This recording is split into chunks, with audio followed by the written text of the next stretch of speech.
it's me, ABZ. So for today's video mga kaday, we are going to talk about the 5 sign na cheater ang atuang partner.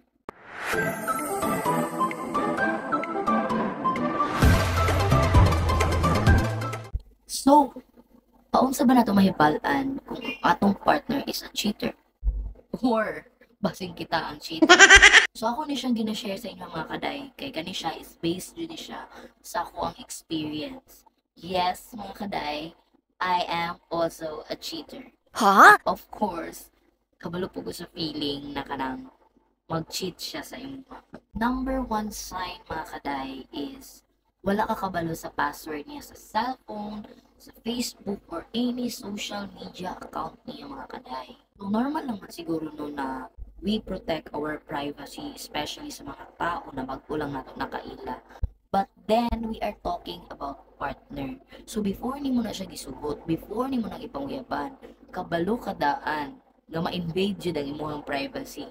Of course, dili dyan mo ihatag basta-basta imong password sa taong wala kakaila. Sa tao nga, baga mo stranger sa imo. Pero take note mga kaday, pag imuhang partner, dili ihatag iyang password, something fishy na gina siya. It's either naa siya laing ka-chat, naa siya laing ka-text, or daghan mo.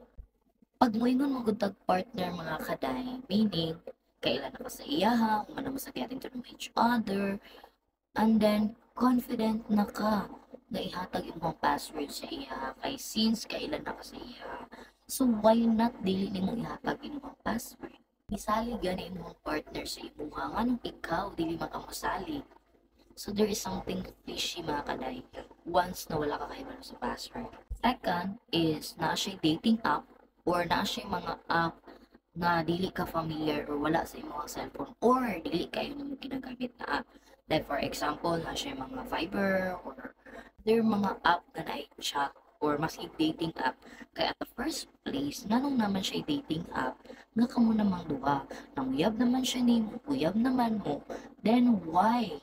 Nganong naaman siya dating app or any app, naga-interact paghihapon siya mga lain na mga tao, o nakipag-friend paghihapon siya laing mga tao. Kung seryoso siya nimo, he will never do that or she will never do that. So again, dapat wala sila mga ning-ana nga app. Ikatulo, naa siya'y laing cellphone or laing number aside sa ginagamit niya pag mag-communicate siya sa inyo. Or, naa siya'y laing Facebook account. And then, matingala na lang ka mo chat siya sa inyo. Uy, katuni ako isa ka number. Uy, katuni ako isa ka cellphone akong gigamit pag communicate sa inyo. Uy, dami account na ako ni. Something fishy again, mga kaday. Kaya nga man, naa siya'y laing account. Naa siya'y laing number. Naa siya'y laing cellphone.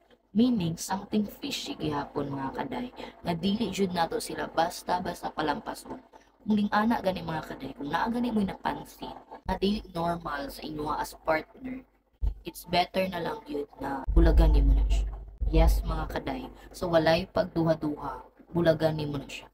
Kasi naman magkadugay ang imong feeling sa iya, mas magkadako ang sakit na imong mabati, pag dugay-dugayon pa mo siya bulag. Asa man ka?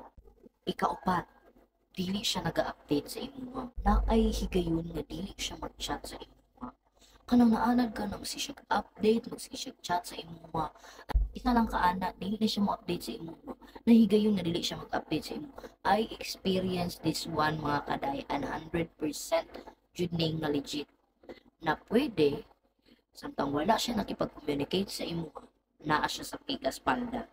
Yes mga kaday, sakit man dawaton pero maog yun na itinungod. Once dili na mag-communicate, dili na mag-update sa imo, nanay laing ginabuhat. And kabalo ko kita mga babae na agyud tay instinct kung ang lalaki nagbinuang sa ato. Tama ba ko? Of course. Kalima, kung nagbag-o na imong partner, meaning naga-cheat na siya, naa na siya laing gina-entertain. Kung sa una, okay pa kay siya, ginatod sundo pa kaniya with all the flowers and chocolate, tapos nagbago siya pinakanit. Then, nag-cheat na siya sa inyo. I know mga kaday. Kay again, kung makita niyo itong isa ka vlog na po sa mga 5 reason nga nung nag-cheat sa imong partner, isa ka rason dito is nagsawa na siya sa inyo. and posible nag-cheat na po siya sa inyo. So make it sure mga kadayer na kung inyong haling mapansin sa inyong mga partner, bulagin na sila. Sa walay paglangan o sa walay pagduwa-duwa, bulagin na inyong partner. Hindi anak na ganin inyong mga sign na nakita mga kaday, wala may padulungan. Bulagin na inyong partner. So that would be all mga kadayers. Thank you so much for watching. Please like, subscribe, and please hit the notification bell para mas updated pa mo sa akong mga advice and mga sagpa sa katotohanan serye. So, thank you.